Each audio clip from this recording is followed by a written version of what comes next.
En date du 16 janvier 2023, au CELAB, la direction de l'assurance qualité de l'Université du Burundi a organisé un atelier de formation à l'endroit des chefs de département des différentes facultés et instituts. Le thème choisi est le développement et la révision des curricula, aspect d'assurance qualité. Le conférencier du jour était le professeur Poncien Ndawanese, qui est actuellement vice-recteur à Mwanza University et ancien enseignant à la faculté des sciences de l'Université du Burundi. Le directeur de l'assurance qualité nous indique le but poursuivi par la formation au service du respect des lignes directrices nationales et régionales en assurance qualité. L'Université du Burundi a inscrit dans son PAA une auto-évaluation des programmes. C'est une opération en cours. D'après les résultats préliminaires de cette activité, nous nous sommes rendus compte que, effectivement, comme c'est prévu dans le système BMD et dans la loi régissant l'enseignement supérieur au Burundi, l'Université du Burundi procède régulièrement à des révisions des offres de formation. Mais on s'est rendu compte que cette activité ne se fait pas dans le respect des lignes directrices et références en assurance qualité, que ce soit nationale ou régionale. Là, je parle nationale, je parle de la CNES, régionale, je parle de l'AICA ou bien du CAMES. Cette formation en assurance qualité, ça va nous permettre d'aligner nos pratiques vis-à-vis de ces références et lignes directrices en matière de développement et révision des offres de formation.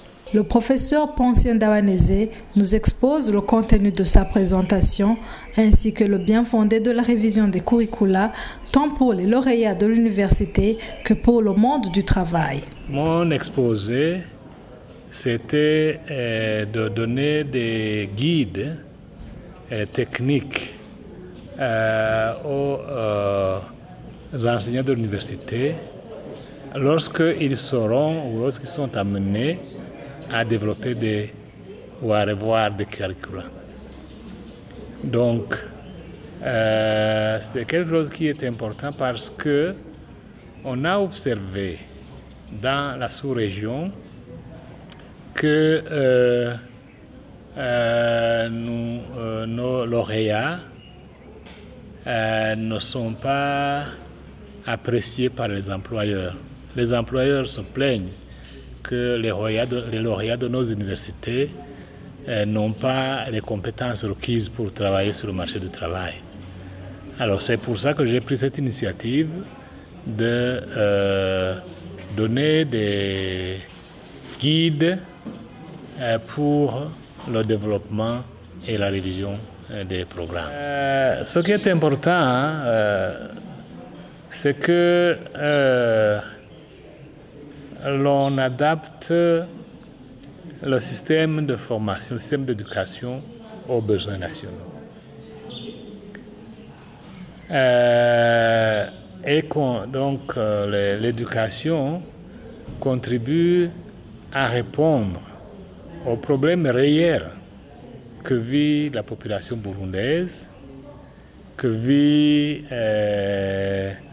que vivent les employeurs burundais et que vive la société en général. Ça, c'est le premier point qui est très très important. Parce qu'une éducation est au service de la nation. Et c'est là qu'on doit commencer, la pertinence des programmes de formation. Il nous précise également sur quelle base nous devrions nous appuyer pour revoir un programme de formation. La première chose quand on veut développer ou revoir un curriculum, c'est de se poser la question pour qui est-ce que nous formons.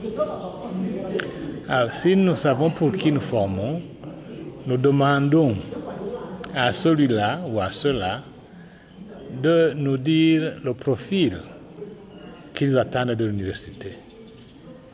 Et alors, nous l'intégrons, nous l'impliquons dans le processus de développement ou de révision du programme en question pour que les objectifs d'apprentissage répondent à ce que le marché veut, pour que le profil de l'étudiant à former soit celui-là même que l'employeur veut.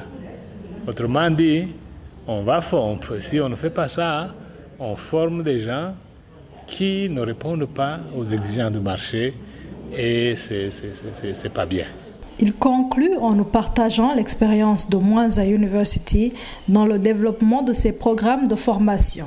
Bon, pour Mwanza University, ce que nous avons fait, donc les programmes, nous les avons développés. Et nous avons commencé avec la faculté de médecine. Et là, nous avons impliqué les gens du ministère de la Santé. Et nous avons impliqué aussi les gens, les directeurs des hôpitaux, les gens qui sont dans l'inspection au ministère de la Santé, ainsi que les ONG impliquées dans le domaine de la santé et aussi les bénéficiaires des services des hôpitaux pour qu'on puisse avoir une idée globale des besoins en formation.